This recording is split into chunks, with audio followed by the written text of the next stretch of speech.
Bonjour, nous sommes le samedi 3 janvier 2015. Je voudrais vous parler de la façon dont il faut aborder une consultation auprès d'un voyant notamment.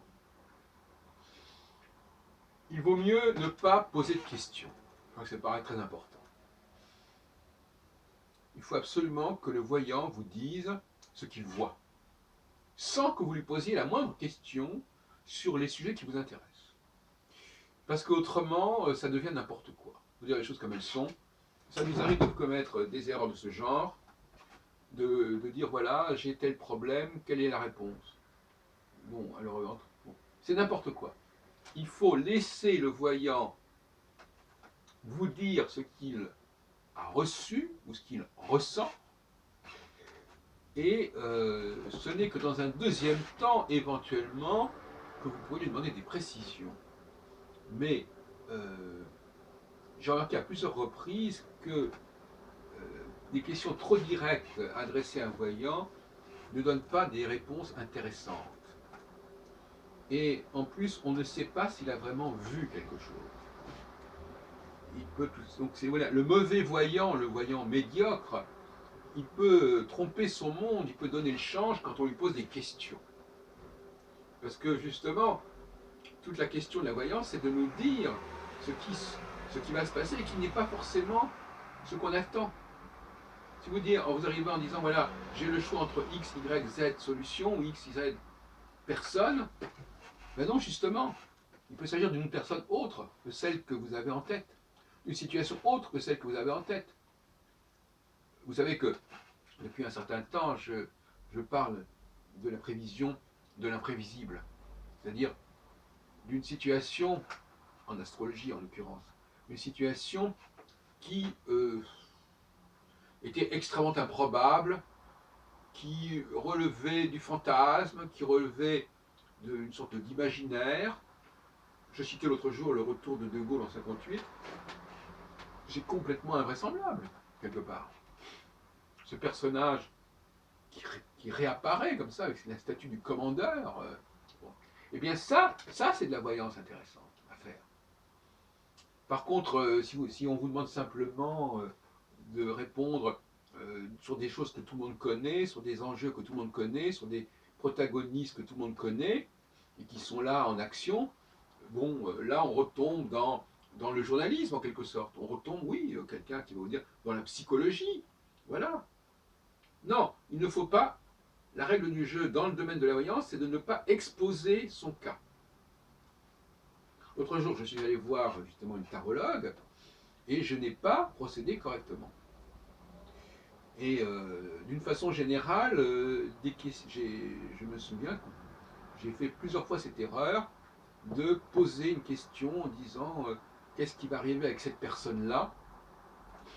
Et déjà, ça fausse le jeu et ça peut induire d'ailleurs le tarologue en erreur parce que ce qu'il voit, il va le rapprocher de la question que vous lui posez.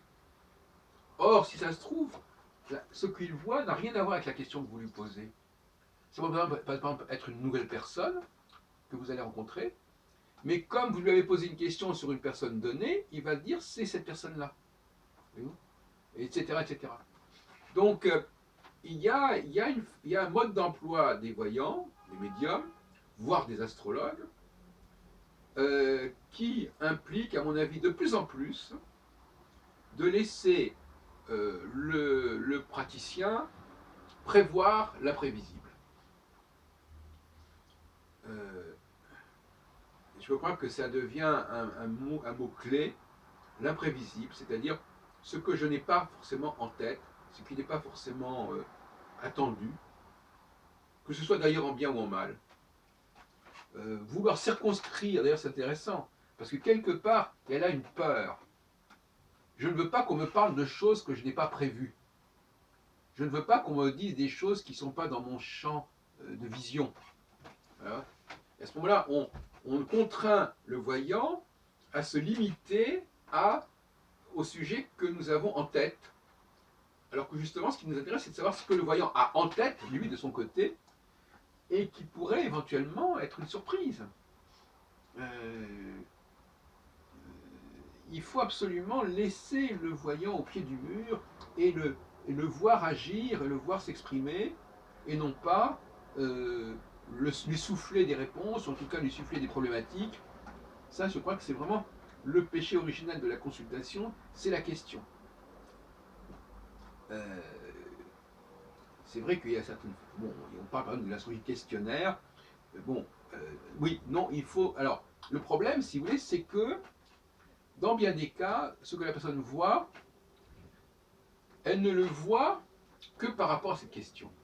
C'est-à-dire que, au fond, si on ne lui posait pas une question, elle n'aurait rien à dire. Parce que les outils qu'elle utilise sont des outils, je dirais, complémentaires en quelque sorte, adjectivaux, adverbiaux.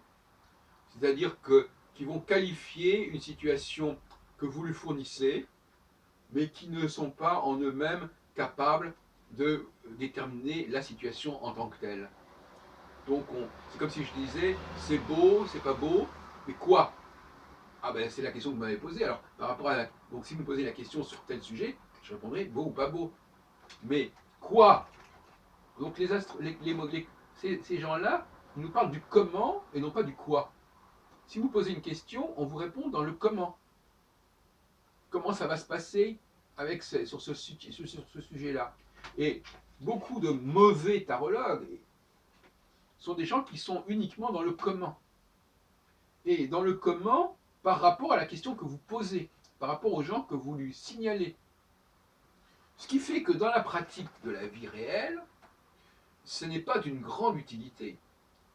Ça va beaucoup plus loin que ça. Parce que ce fameux comment, il est même peut-être même pas fiable. Donc rien n'est fiable. Quelqu'un qui me parle du comment, pour moi, c'est un charlatan. Ce qui m'intéresse, c'est le quoi. Qu'est-ce qui va se passer? Qu'est-ce que vous voyez venir? Décrivez-moi, je ne sais pas, dites-moi dans quelle situation je vais me trouver. Et non pas, dites-moi si la situation que je vous signale va se passer bien ou mal. Non. Parce qu'à ce moment-là, si vous voulez, c'est un petit peu du tout ou rien. Ou bien le voyant est un vrai voyant et il peut être dans le comment et dans le quoi, mais s'il se réfugie dans le comment, si ça se trouve, même dans le comment, il n'est pas bon. Voilà.